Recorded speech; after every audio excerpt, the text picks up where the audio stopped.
The more experienced you become, the easier it is to list what you do and the harder it can become to explain why it matters.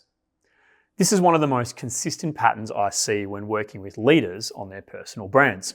They know their services, they know their job titles, they know their technical capability, but ask them to describe the value that connects everything they do, and the answer becomes much harder.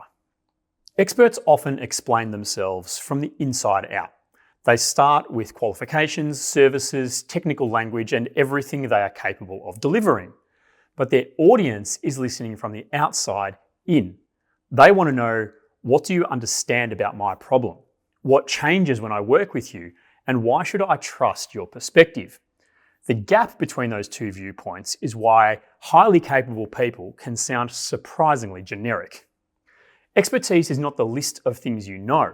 Your personal brand begins with the useful meaning your audience can take from that expertise. The first shift is to separate what you deliver from the value beneath it. Your services are not your value. They're the vehicles through which your value gets delivered. Two people can offer the same service and create a completely different experience because of how they think, what they care about, the problems they notice, and the way they work with people. That distinction matters. If you build your personal brand around a list of services, you become interchangeable the moment someone else offers the same list. The stronger question is, what is consistently true about the value I create, regardless of the particular service, role, or business through which I create it? I've seen that question unlock something much more useful than a polished tagline. I saw this clearly with a workshop participant who was involved in several very different businesses.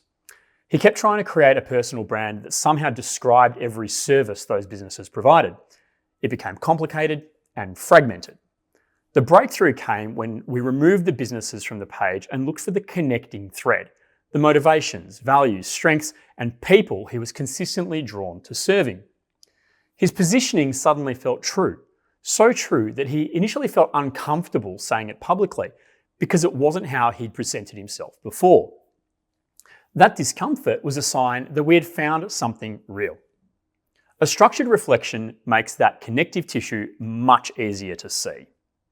Before you start producing personal brand content, examine yourself through 5 lenses. Purpose. Why does this work matter to you? Proficiency. What do you do unusually well? Proof. What have you repeatedly demonstrated? Personality. How do people experience working with you? And people. Who benefits most from the way you think and work? Then look for the ideas that appear across several lenses. That overlap is your connective tissue. Content becomes much easier once you know what it is meant to reinforce. Without that clarity, consistency simply means repeating your confusion more and more often. I've been guilty of starting with content too. It took me time to separate the things I produce from the value I actually bring. The thinking has to come first. Clarify who you are, what you believe, the value you create, and the people you create it for. Then use content as evidence. That doesn't mean every post needs to say the same thing. It means the different stories, lessons, and opinions all reinforce a recognizable perspective. Your personal brand is not something you manufacture for the internet.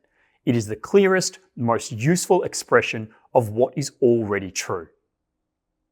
At The Content Engine, we help leaders find that clarity before building the content system around it. To explore what a cleaner personal position could unlock for you, visit thecontentengine.com.au and book an introductory call.